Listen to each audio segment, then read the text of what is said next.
Ézéchiel, chapitre 1. La 30e année, le 5e jour du 4e mois, comme j'étais parmi les captifs du fleuve de Kébar, les cieux s'ouvrirent et j'eus des visions divines. Le 5e jour du mois, c'était la 5e année de la captivité du roi Joachim. La parole de l'Éternel fut adressée à Ézéchiel, fils de Bouzi le sacrificateur, dans le pays des Chaldéens près du fleuve de Kébar. Et c'est là que la main de l'Éternel fut sur lui. Je regardai et voici, il vint du septentrion un vent impétueux, une grosse nuée et une gerbe de feu qui répandait de tous côtés une lumière éclatante, au centre de laquelle brillait comme de l'airain poli, sortant du milieu du feu. Au centre encore apparaissaient 4 animaux dont l'aspect avait une ressemblance humaine. Chacun d'eux avait 4 faces et chacun avait 4 ailes. Leurs pieds étaient droits et la plante de leurs pieds était comme celle du pied d'un veau. Ils étincelaient comme de l'airain poli. Ils avaient des mains d'hommes sur les ailes à leurs 4 côtés et tous les 4 avaient leurs faces et leurs ailes. Leurs ailes étaient jointes l'une à l'autre. Ils ne se tournaient point en marchant, mais chacun marchait droit devant soi. Quant à la figure de leurs faces, ils avaient tous une face d'homme, tous 4 une face de lion à droite, tous 4 une face de bœuf à gauche, et tous 4 une face d'aigle. Leurs faces et leurs ailes étaient séparées par le haut. 2 de leurs ailes étaient jointes l'une à l'autre, et 2 couvraient leur corps. Chacun marchait droit devant soi. Ils allaient où l'esprit les poussait à aller, et ils ne se tournaient point dans leur marche. L'aspect de ces animaux ressemblait à des charbons de feu ardents. C'était comme l'aspect des flambeaux, et ce feu circulait entre les animaux. Il jetait une lumière éclatante et il en sortait des éclairs. Et les animaux couraient et revenaient comme la foudre.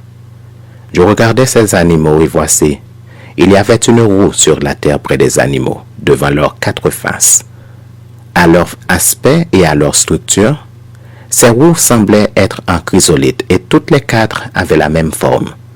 Leur aspect et leur structure étaient tels que chaque roue paraissait être au milieu d'une autre roue. En cheminant, elles allaient de leurs 4 côtés et elles ne se tournaient point dans leur marche.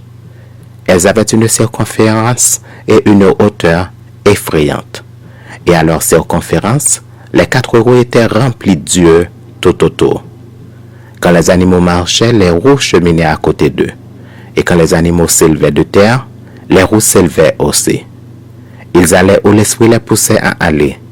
Et les roues s'élevaient avec eux, car l'esprit des animaux était dans les roues. Quand ils marchaient, elles marchaient. Quand ils s'arrêtaient, elles s'arrêtaient. Quand ils s'élevaient de terre, les roues s'élevaient avec eux, car l'esprit des animaux était dans les roues. Au-dessus des têtes des animaux, il y avait comme un ciel de cristal resplendissant qui s'étendait sur leurs têtes dans le haut. Sous ce ciel, leurs ailes étaient droites l'une contre l'autre et ils en avaient chacun 2 qui les couvraient, chacun 2 qui couvraient leur corps. J'entendis le bruit de leurs ailes quand ils marchaient, pareil au bruit de grosses eaux ou à la voix du Tout-Puissant.